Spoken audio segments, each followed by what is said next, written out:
and the respect that we have been given today here, as you can see, my sisters and brothers and the citizens of this nation, we want to extend that respect to the media and to the nation. What we have agreed here, I can confirm. The CS Mbadi and CS Murkomen are seated here, Wandai. I'm sorry for that. And our able governor.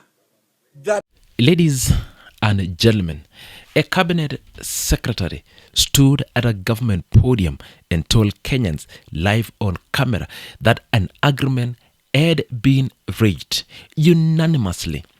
The people sitting in that exact room. I don't have the time. With all due respect, and the respect that we have been given today here, as you can see, my sisters and brothers and the citizens of this nation, we want to extend that respect to the media and to the nation. What we have agreed here, I can confirm. The CS Mbadi and CS Murkomen are seated here, Wandai. I'm sorry for that. And our able governor, that the strike has been suspended. That is what I want our Kenyan citizen to hear. And since we have a nation to build and a government to run, Kenya is ours.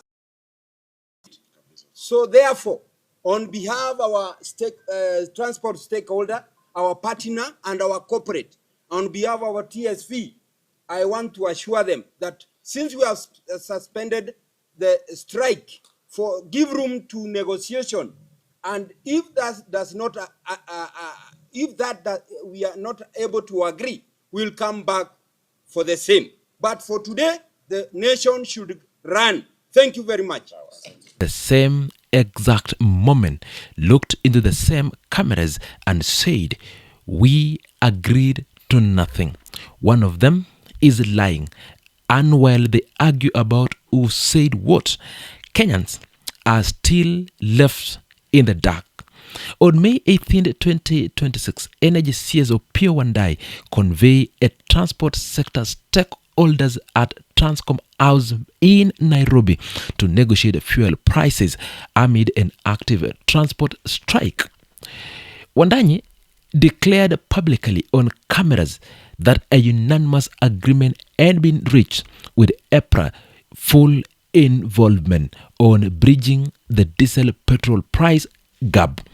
Matatu sector representative present in the same room immediately and publicly rejected that claim on the same cameras. CS Wandayi stated at the session that the government planned to reduce diesel prices while increasing kerosene prices. He framed this as a measure to curb fuel adulteration caused by the large price gap between the two products. He said on record that EPRA was fully involved and that the position had been arrived at unanimously.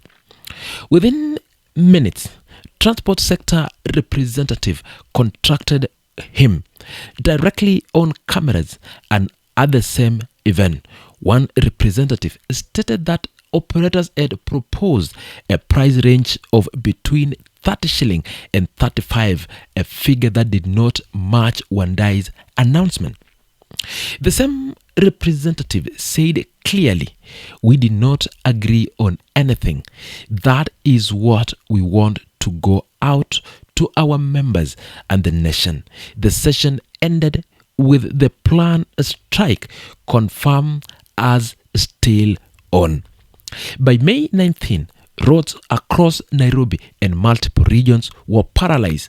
Matatu buses and border riders were off the road. Commuters worked. School and businesses were disrupted. Under mounting pressure, the government eventually revised fuel prices. Diesel reduced by 10 bob per litre.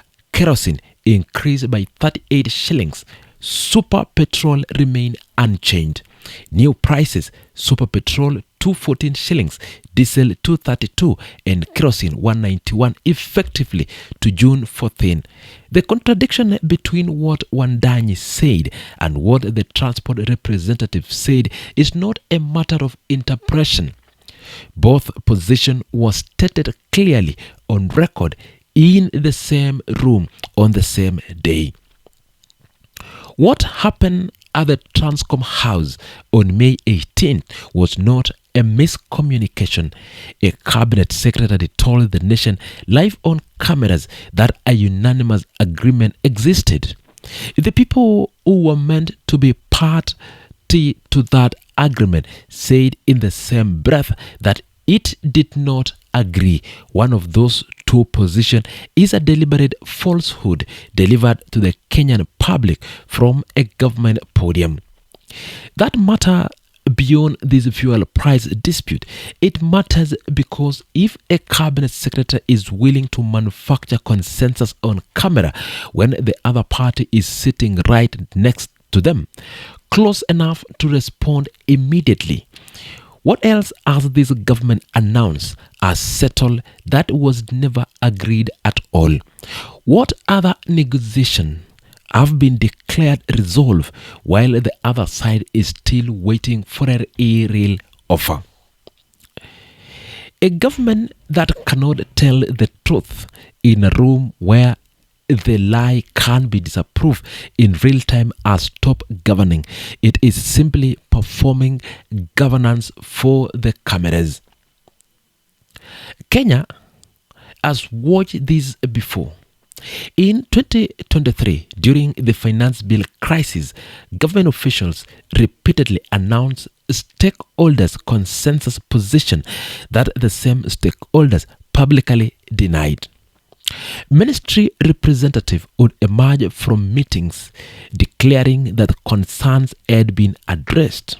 Civic societies, organization and sector representatives would also emerge from the same meetings saying the opposite side.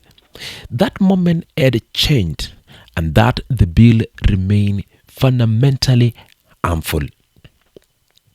The pattern is always the same.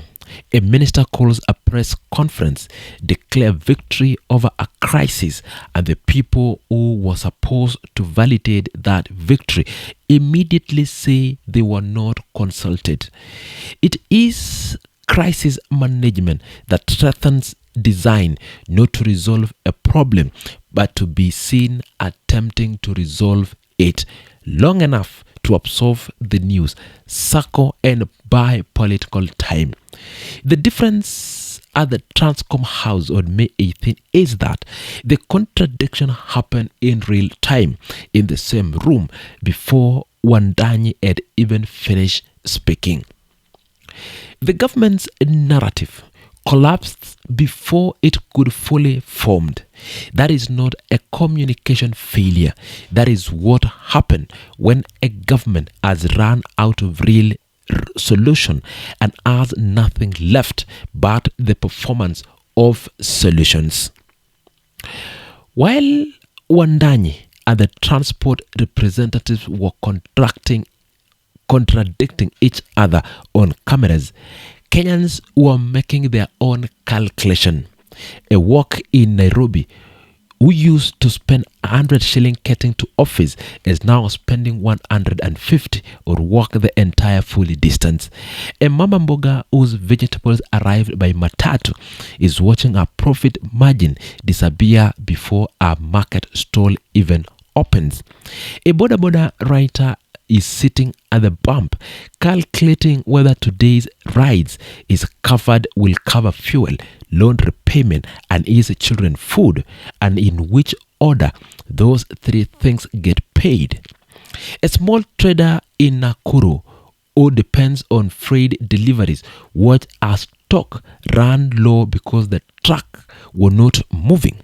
A student who had an exam on May 19 ran the full distance to school because there was no other way. None of these people were in that room at Transcom House. None of them set the fuel price. All of them are paying for what was said and what was lied about inside that room. What is truly at stake here is the most basic function of a government. The government ability to negotiate in good faith and communicate truthfully with people it governs. Wandai holds the regulatory and policy authority over Kenya's entire energy and fuel sector. It controls the framework that every matatu operator, every truck driver, every household, every small business depends on. That authority was used on May 18th not to resolve a crisis but to announce the resolution of one that had not occurred. The transport operators were not deceived. They were present. They corrected the record immediately. The people who were deceived were ordinary Kenyans, me and you, watching from their phones, from their TVs, who had unanimous agreement and thought the roads would open tomorrow, and woke up on 19 today to find them still empty. The creditability of every government announcement in this fuel crisis is now damaged, and the damaged credibility is a negotiation does not get slow things down. It makes resolution harder because nobody at the table on either side can afford to be seen agreeing with a government that has already lied about what was agreed.